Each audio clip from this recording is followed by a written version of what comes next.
Hi and welcome. So today I want to share a bit more about emotional eating and our addiction to food and how we need to start understanding what an addiction really means, especially around food. So if you're new here, welcome. My name is Michelle. I'm a certified holistic nutritionist specializing in emotional eating. And I wanted to cover this specifically because I think we can get lost in saying we're addicted to food and these terms are sort of thrown around. The way I define emotional eating is that emotional eating is a coping mechanism, and a coping mechanism is something we do in order to sort of distract us, numb us out from the uncomfortable emotions that are coming up, the stress that's coming up. So we don't know how to directly deal with that, so we cope with it. So coping is not a resolution. It is more like a distraction. And for emotional eaters, what I've found when I've worked with clients is that this pattern starts from childhood. And so the coping mechanism is an addictive pattern because whenever stress or these uncomfortable emotions come up, we go towards food. So we feel like we are addicted to food when these situations are coming up. And if we're unaware of them, we have less awareness of being triggered, it feels more like it's taking us over and it's more compulsive. And so addictions, coping mechanisms, they feel out of our control. And they're just ways we created to help us cope with life, to help us move through discomfort. Because when we are very young, we need our parents and caregivers to really model to us how to move through discomfort, how to actually hold that physical space to help us move through our discomfort or uncomfortable emotions, to have a strong nervous system, and to help us resolve whatever's coming up and to meet our needs of seeing, hearing, validating our experience. And the sad fact is that most of us did not receive this. 95% of families are dysfunctional. They're on a scale of dysfunction, which means that most of us were not getting our needs met. And it doesn't mean that we need to have our needs met 100% of the time. But if we look around at our society, we can see that most of us, we are in stress, we are in struggle, and we don't have a way of moving through that.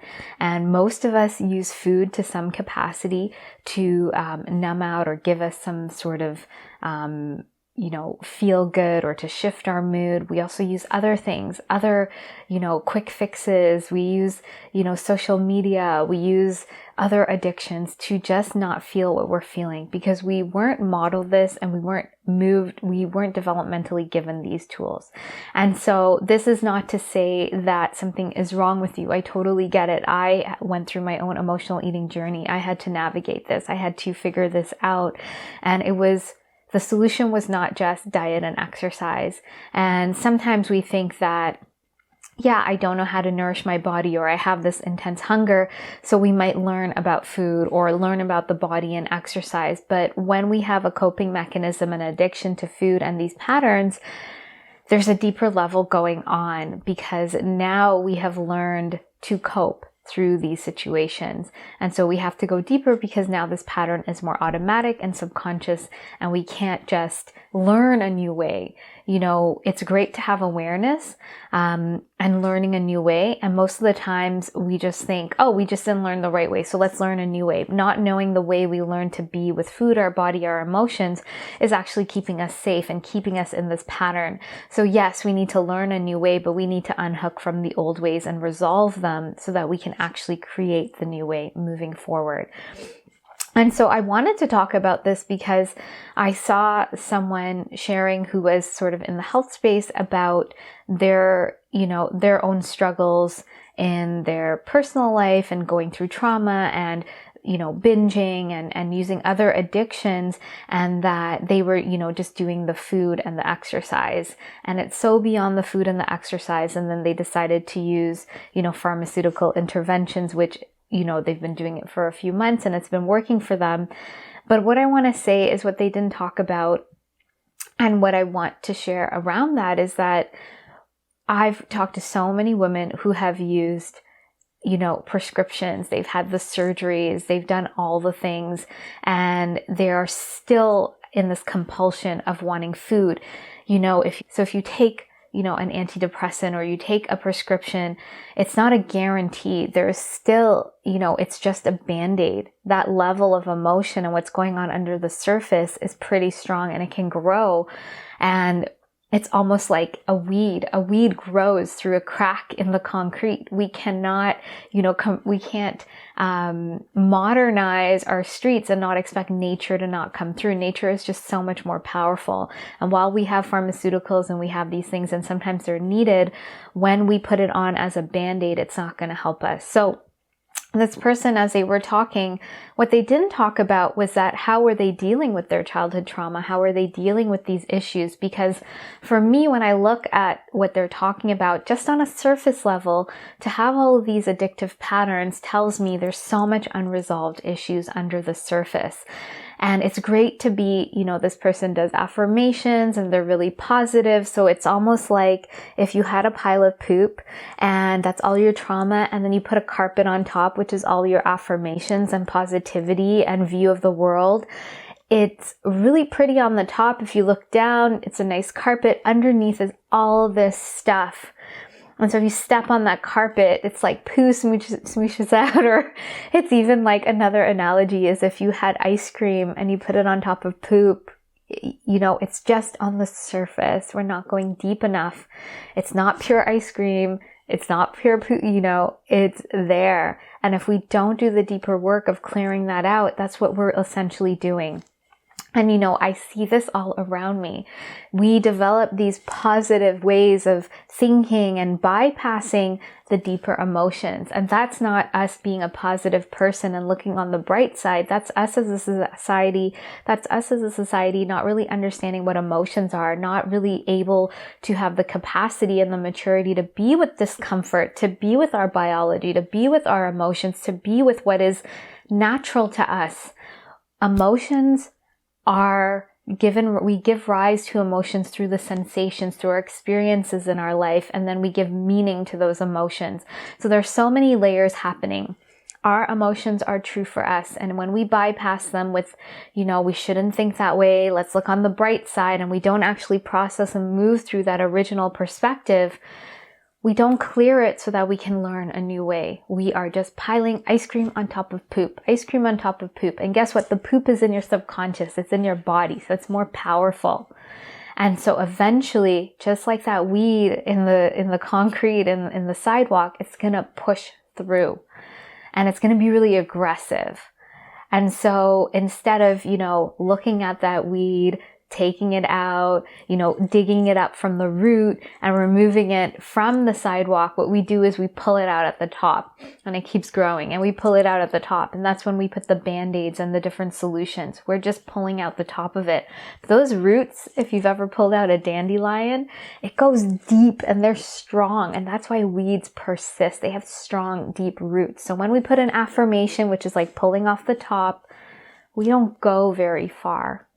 And so what I want you to really understand about emotional eating is that it's multi-layered. It's not as simple as you switching a behavior. If it was as simple as you switching a behavior around your emotional eating, you would have just done that. The reason this pattern has such deep roots, in childhood, we're just so open, our brain is so open, these patterns get so deeply ingrained and entrenched, and they are around really important issues with emotions. There's so much intensity. And so like a weed with deep roots, this grows in our brain, in our neural pathway. And so we need more powerful tools than just, I'm going to switch my behavior. That's our conscious mind. It's 5%. The subconscious, these neural pathways are deep, and now they're embodied. We act from them. So us just saying, I want to change a behavior, we have to use that to go deeper into this. Addictive patterns are formed because those needs, when we're very young, they're important to our survival. And when we don't have them met, we will do anything to try to meet them.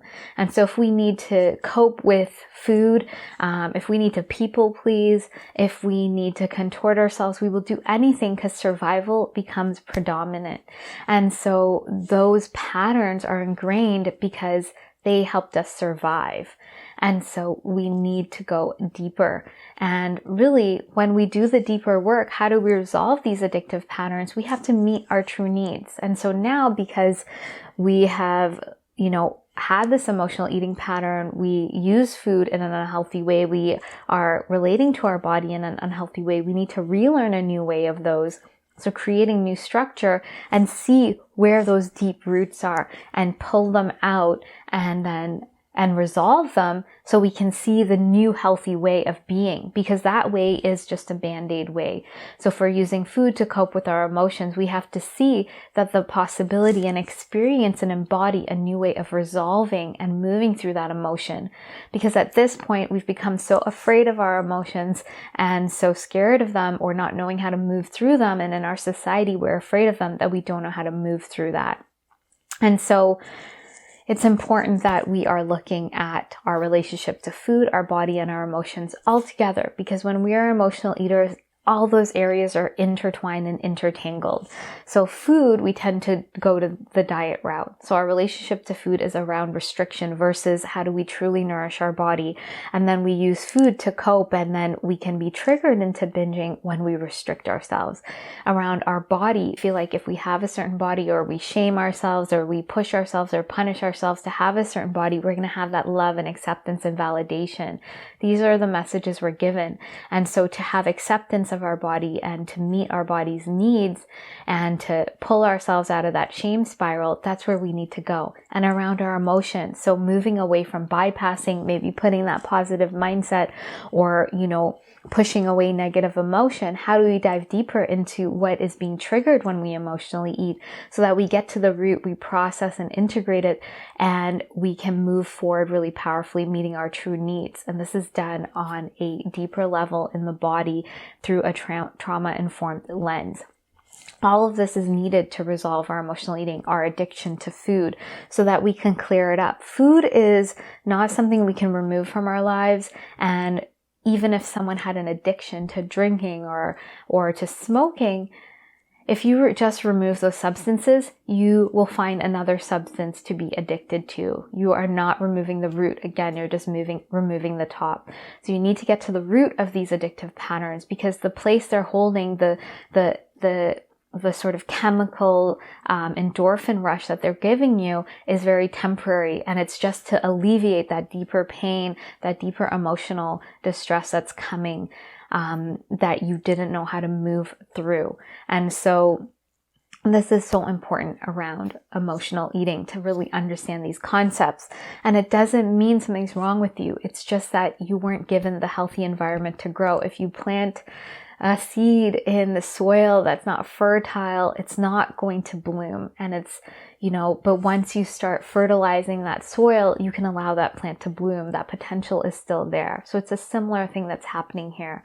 And so we have to go back and almost do that heavy lifting of moving through what we didn't receive. And now we can do that as an adult. We can learn that way. We don't have to just say that happened to me and remain as a victim. We can process and integrate and move through that and come out on the other end and evolve through it. So I hope that made sense. I hope that gave you more of an understanding of addictive patterns, of this pattern. We're really just needing to get to the root and meet our true needs. Addictions are just a way that we're temporarily meeting that need, but it's not truly meeting it. And so we don't ever feel resolved, and we want more and more of it. So if you are ready to resolve your emotional eating from the root, I'd love to invite you to find out more about the Emotional Eating Evolution Program. This is my 12-week container. It's a step-by-step methodology full of lots of support and accountability and in-depth somatic meditation. So we are creating a structure, we're getting to the root and creating this new way of being so that you can resolve your emotional eating and move forward powerfully. So you can find out more about that below. Please be sure to like and subscribe if you haven't. And I look forward to sharing more with you, and I hope you have a great day.